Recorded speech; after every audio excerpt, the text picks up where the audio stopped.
Assalamualaikum warahmatullahi wabarakatuh. Kami dari kelompok 5 ingin mempresentasikan materi kami, yaitu konsep kesetimbangan pada larutan penyangga dan larutan garam yang terhidrolisis. Sebelum itu, izinkan saya untuk memperkenalkan diri dan memperkenalkan kelompok saya. Saya Titi Delestati dan teman-teman saya yaitu Taufik Ismail Fadilah, Sifa Azahra, Fatima Azahra Nadia Holongan, Desi Fitrianingsi, dan Anggria Cahyaning Safitri. Larutan penyangga atau buffer solution yaitu merupakan larutan yang dibentuk oleh reaksi suatu asam lemah dengan basa konjugatnya ataupun basa lemah dengan asam konjugatnya. Nah, larutan penyangga merupakan larutan yang memiliki kemampuan bertahan terhadap perubahan pH. Larutan penyangga juga memiliki komponen asam yang dapat menahan kenaikan pH dan komponen basa yang dapat menahan penurunan pH. Komponen tersebut adalah konjugat dari asam basa lemah penyusun larutan penyangga itu sendiri. Nah, di sini ada kesetimbangan kimianya yaitu CH3COOH yaitu sebagai asam plus H2O yaitu basa, dan reaksinya yaitu CH3COO- yaitu basa konjugasi plus H3O+ yaitu asam konjugasi. Selanjutnya, secara umum larutan penyangga adalah campuran yang mengandung 1. Asam lemah dan basa konjugatnya menghasilkan larutan bersifat asam. 2. Basa lemah dan asam konjugatnya menghasilkan larutan bersifat basa. Selanjutnya, komponen larutan penyangga terbagi menjadi larutan penyangga yang bersifat asam, yaitu larutan yang mempertahankan pH pada daerah asam, dan larutan penyangga yang bersifat basa, yaitu larutan yang mempertahankan pH pada daerah basa. Nah, di sini ada sifat-sifat larutan penyangga, yaitu mempunyai pH tertentu. Nah, pH ini dapat dicari dengan persamaan Henderson-Hasselbalch. Yang kedua, pH-nya relatif tidak berubah jika ditambah sedikit asam atau basa. Yang ketiga, pH-nya tidak berubah jika diencerkan. Nah, selanjutnya ada karakteristik larutan penyangga. Buffer mengandung konsentrasi asam lemah yang relatif besar dan basa konjugasinya yang sesuai. Nah, ditambah H+ bereaksi sampai selesai dengan basa lemah. Lalu ada ditambahkan OH- bereaksi sampai selesai dengan asam lemah. pH dalam larutan buffer ditentukan oleh rasio konsentrasi asam lemah dan basa lemah. Selama rasio ini konstan, maka pH akan tetap konstan. Hal ini akan terjadi selama konsentrasi bahan penyangga lebih besar dibandingkan dengan jumlah H+ atau OH- yang ditambahkan. Cara kerja larutan penyangga. Larutan penyangga ada dua, yaitu larutan penyangga asam dan larutan penyangga basa. Yang pertama, larutan penyangga asam pada larutan buffer yang mengandung CH3COOH dan CH3COO- yang mengalami kesetimbangan. Prosesnya akan sebagai berikut. Pada penambahan asam, H+ akan menggeser keseimbangannya ke kiri. Lalu ion H+ yang ditambahkan akan bereaksi dengan ion CH3COO- membentuk molekul CH3COOH. Dengan reaksi CH3COO- ditambahkan dengan H+ akan bereaksi menghasilkan molekul CH3COOH.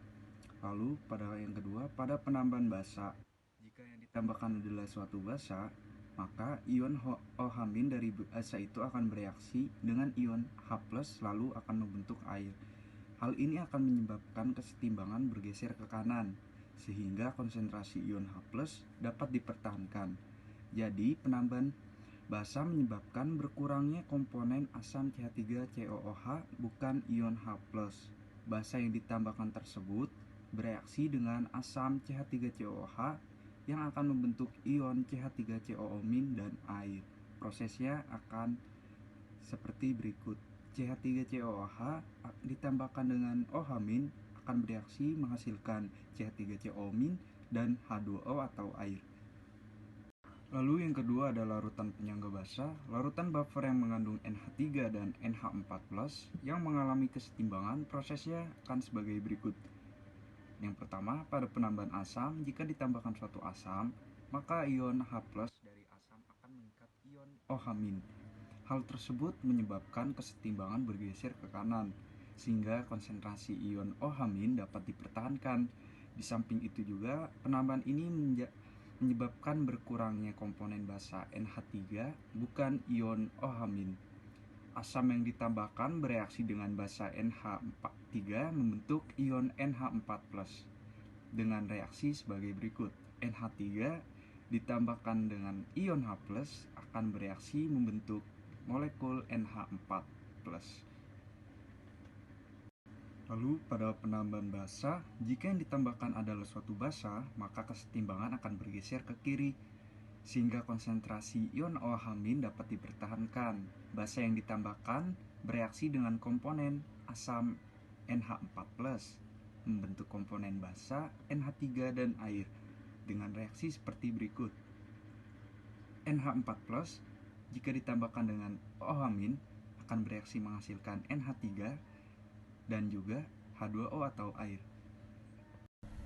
Gambar di bawah ini membandingkan apa yang terjadi ketika 1,0 ml larutan HCl 0,10 molar ditambahkan ke larutan tanpa buffer dan ke larutan dengan buffer.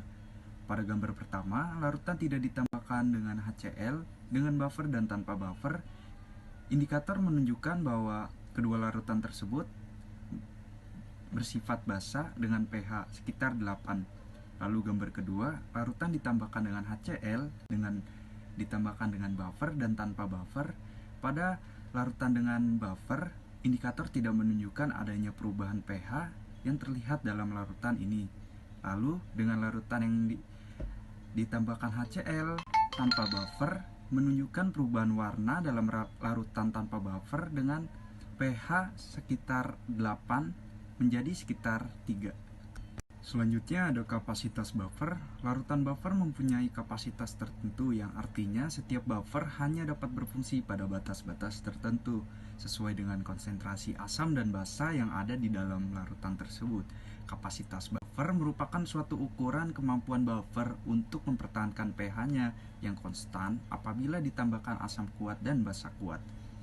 Apabila jumlahnya besar, pergeseran kesetimbangan akan bergerak ke kanan maupun ke kiri, dapat berlangsung untuk mengimbangi asam kuat atau basa kuat yang ditambahkan, sehingga dapat disebut kapasitas buffernya besar. Sebaliknya, apabila jumlah asam garam atau basa garam itu kecil, dapat menyebabkan pergeseran kesetimbangan ke kanan dan ke kiri berlangsung sedikit, sehingga dapat dikatakan kapasitas buffernya itu kecil.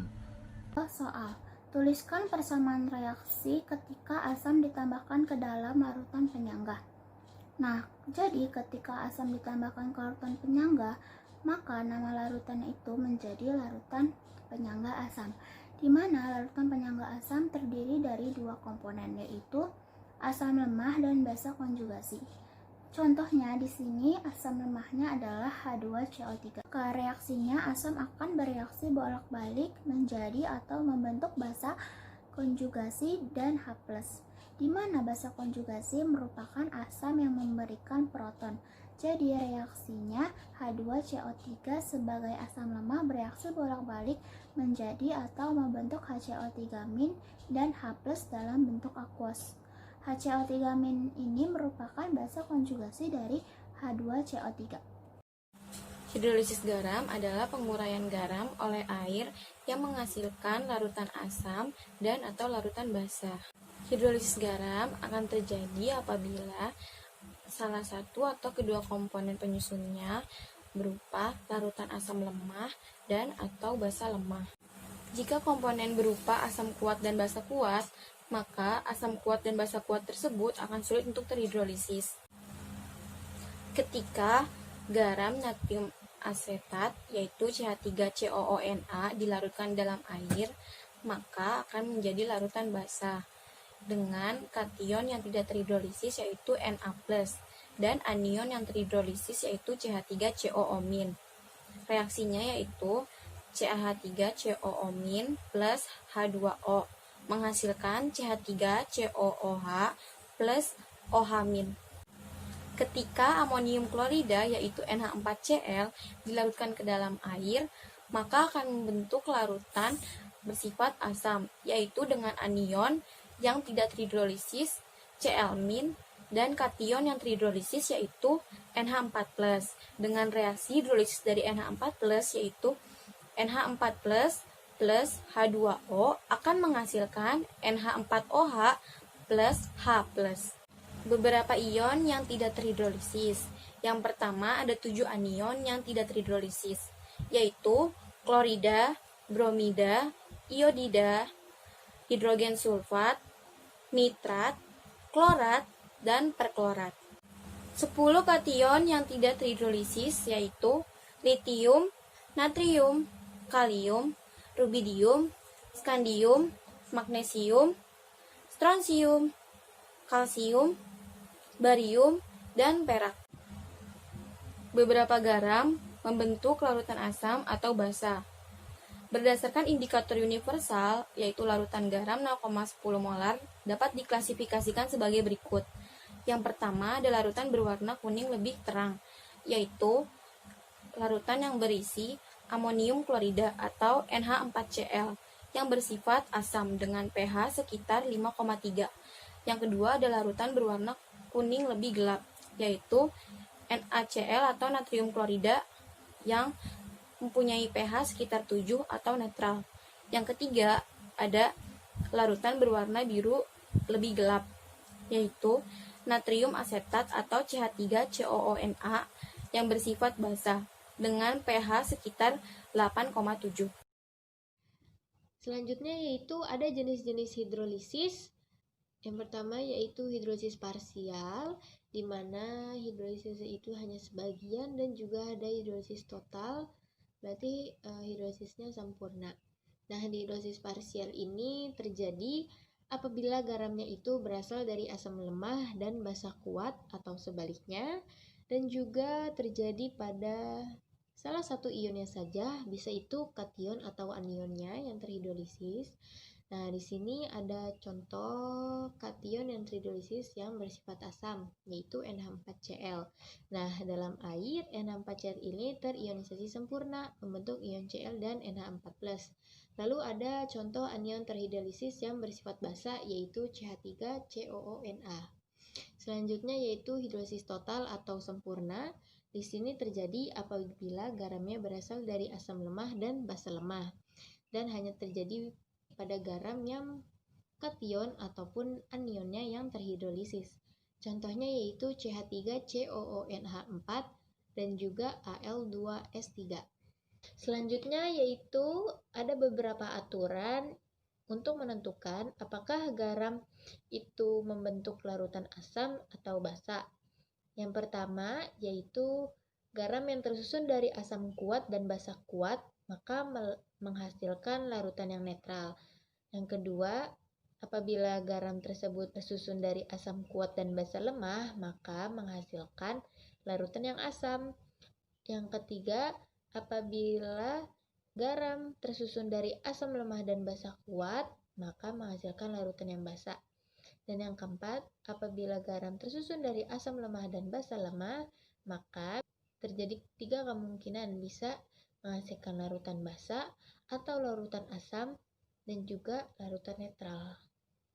Selanjutnya yaitu ada jenis-jenis garam. Nah, yang pertama ada garam yang berasal dari asam kuat dan basa kuat.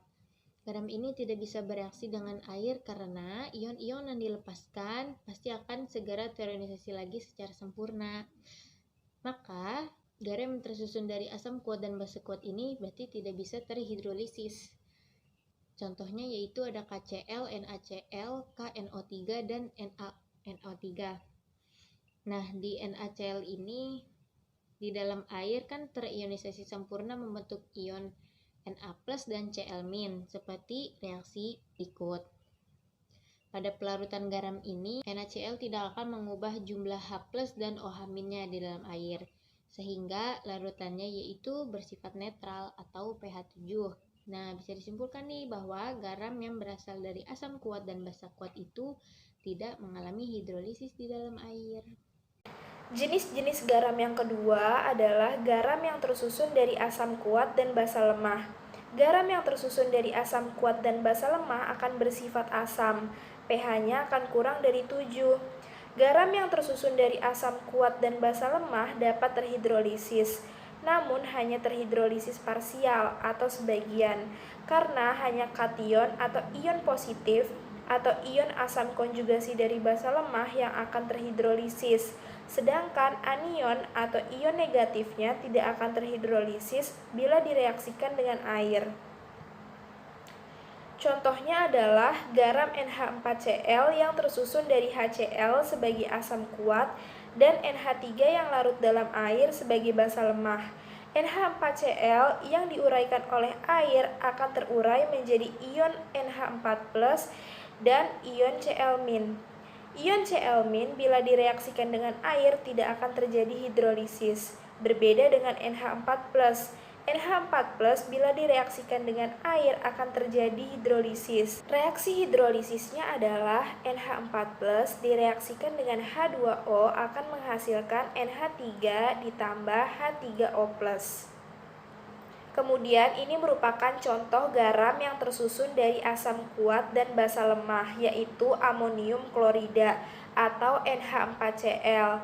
NH4Cl ini merupakan zat senyawa anorganik yang berwujud garam kristal putih. Selanjutnya, jenis-jenis garam yang ketiga adalah garam yang tersusun dari basa kuat dan asam lemah. Garam yang tersusun dari asam lemah dan basa kuat ini akan bersifat basa, pH-nya akan lebih dari 7. Garam yang tersusun dari asam lemah dan basa kuat dapat terhidrolisis, namun hanya terhidrolisis parsial atau sebagian, karena hanya anion atau ion negatif atau basa konjugasi dari asam lemah yang akan terhidrolisis, sedangkan kation atau ion positif atau asam konjugasi dari basa kuat tidak akan terhidrolisis bila direaksikan dengan air. Contohnya adalah garam CH3COONa yang tersusun dari CH3COOH sebagai asam lemah dan NaOH sebagai basa kuat. CH3COONa bila diuraikan oleh air akan terurai menjadi ion Na+ dan ion CH3COO-. Ion Na+ bila direaksikan dengan air tidak akan terjadi hidrolisis, berbeda dengan CH3COO-. CH3COO- bila direaksikan dengan air akan terjadi hidrolisis. Reaksi hidrolisisnya adalah CH3COO- direaksikan dengan H2O akan membentuk CH3COOH ditambah OH-. Kita masuk ke video terakhir bab hidrolisis garam. Di sini kita akan membahas hidrolisis jenis garam yang terakhir, yaitu garam yang merupakan hasil reaksi dari asam lemah dan basa lemah. Teman saya sudah menjelaskan tentang 3 jenis garam, yaitu ada garam hasil reaksi antara asam kuat dengan basa kuat, asam kuat dengan basa lemah, dan asam lemah dengan basa kuat. Garam hasil reaksi antara asam kuat dan basa kuat itu bersifat netral, pH-nya sama dengan 7. Garam hasil reaksi antara asam kuat dan basa lemah itu bersifat asam, pH-nya kurang dari 7. Dan garam hasil reaksi antara asam lemah dengan basa kuat itu bersifat basa, pH-nya lebih besar daripada 7. Sedangkan jenis garam yang terakhir yaitu garam hasil reaksi antara asam lemah dengan basa lemah, dapat bersifat asam, basa, ataupun netral, tergantung nilai Ka dan Kb dari asam dan basanya. Garam yang akan kita tinjau untuk contoh soal kali ini adalah CH3COONH4. Garam ini terbentuk antara CH3COOH dan NH4OH, dengan CH3COOH itu adalah asam lemah dan NH4OH itu adalah basa lemah. Reaksinya CH3COONH4 menjadi atau membentuk CH3COO- ditambah NH4+. Nah, sifat garam itu kan bisa terionisasi membentuk ion positif atau kation dan ion negatif atau anion. Menurut reaksi tadi, garam CH3COONH4 itu mengalami ionisasi di mana CH3COO- adalah anion dan NH4+ adalah kation. Selanjutnya, kation garam itu pasti berasal dari basa yang kehilangan ion OH- dan anion garam pasti berasal dari asam yang kehilangan ion H+. Untuk mengetahui garam itu berasal dari asam dan basa apa, maka kita harus mereaksikannya lagi. Jadi di sini kita reaksikan NH4+ dengan OH- membentuk NH3 dan H2O, dan CH3COO- dengan H+ membentuk CH3COOH. Jadi garam CH3COONH4 itu berasal dari reaksi antara NH3 dan CH3COOH. Sekarang kita masuk ke reaksi hidrolisisnya. Sebelumnya, hidrolisis garam adalah reaksi yang terjadi antara kation garam ataupun anion garam dengan air. Kation dan anion yang bisa terhidrolisis itu kation dan anion yang berasal dari asam lemah dan basa lemah. Kation NH4+ berasal dari basa NH3 yang merupakan basa lemah, dan anion CH3COO- berasal dari asam lemah yaitu CH3COOH. Jadi kation dan anion ini bisa mengalami hidrolisis. Reaksi hidrolisisnya NH4+ ditambah H2O menjadi NH3 ditambah H2O ditambah H+, dan CH3COO- ditambah H2O menjadi CH3COOH ditambah OH-.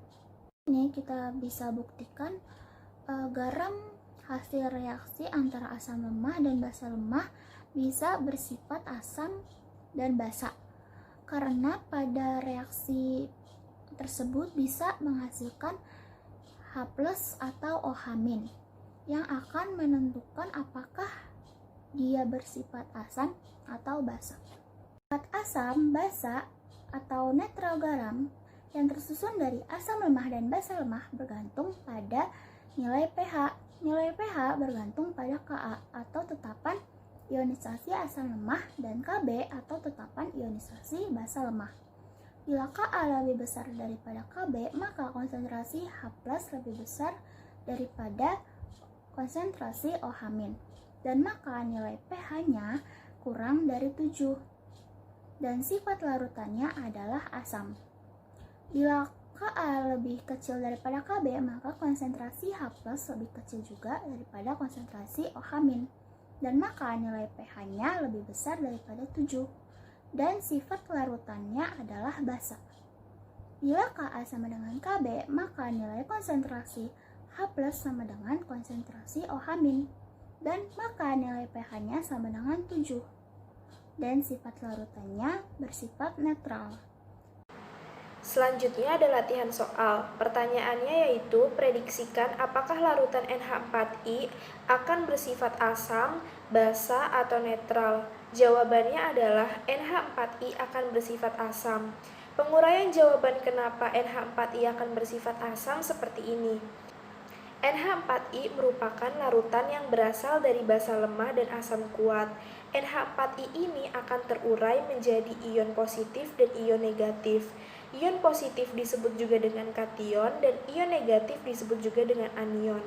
Kation dari NH4I adalah NH4+, disebut juga dengan asam konjugasi dari basa lemah, dan anionnya adalah imin atau disebut juga dengan basa konjugasi dari asam kuat.